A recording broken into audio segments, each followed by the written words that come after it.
Senja yang begitu cerah dari Pulau Buton, tepatnya Buton Utara, Provinsi Sulawesi Tenggara. Jadi kawan sobat info milenial dimanapun berada, semoga dalam keadaan sehat selalu dan terus bersemangat dalam menanam pohon. Kembali lagi di channel info milenial ini, kita kali ini akan melakukan penanaman kacang hijau ya, terdengar baru dari channel kami ya, budidaya tanaman kacang hijau. Nah, ini adalah kebiasaan rutin dari daerah kami ya.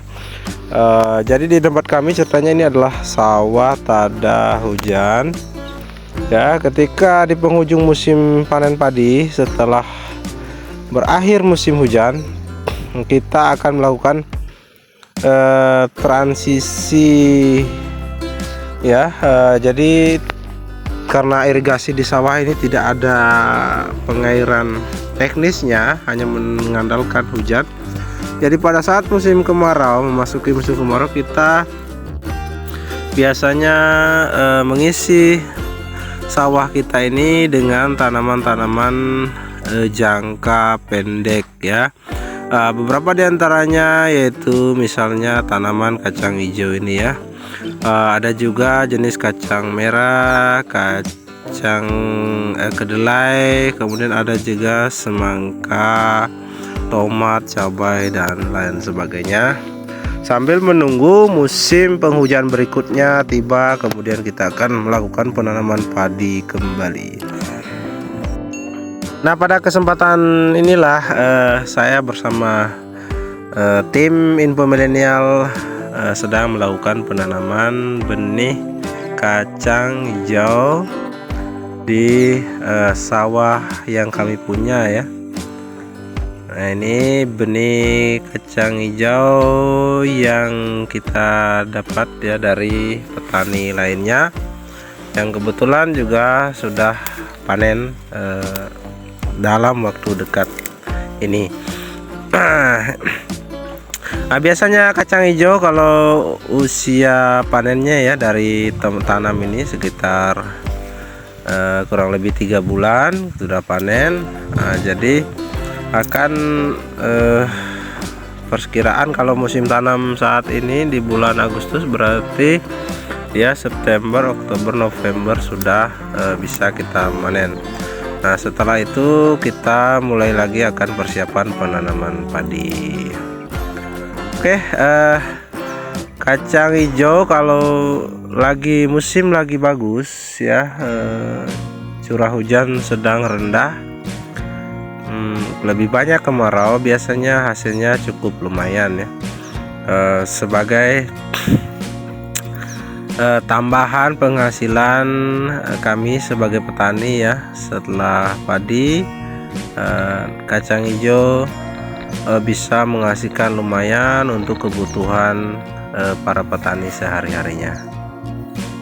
Dari segi perawatan, kenapa kami memilih kacang hijau ya, dibandingkan dengan jenis tanaman jangka pendek lainnya, misalnya semangka, tomat, dan cabai, dia membutuhkan biaya dan teknik perawatan yang lebih murah ya, lebih mudah. Kenapa demikian? Nah, kita hari ini menanam, kemudian nanti setelah tumbuh cukup sesekali melakukan pengendalian hama tanpa perlu penyiraman, pemupukan, dan lain-lain. Nah, kenapa tidak perlu dipupuk? Nah, karena ini sawah sudah ada sisa-sisa unsur hara pupuk dari pemupukan kemarin pada saat penanaman padi.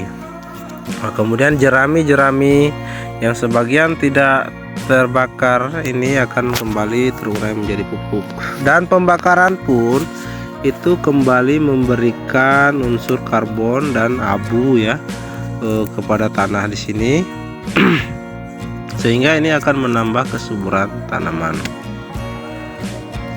Jadi seperti inilah kebiasaan para petani mengisi kekosongan lahan ketimbang tidak ditanami apa-apa, menunggu musim tanam padi selanjutnya. Kita isi dengan tanaman-tanaman yang bisa bermanfaat ya. Apalagi kacang hijau ini adalah salah satu jenis ya kacang-kacangan yang paling dibutuhkan, misalnya untuk membuat bubur ya. Pasti kawan-kawan sudah semua pernah makan bubur kacang hijau. Wah, ini keinget lagi sama makanan.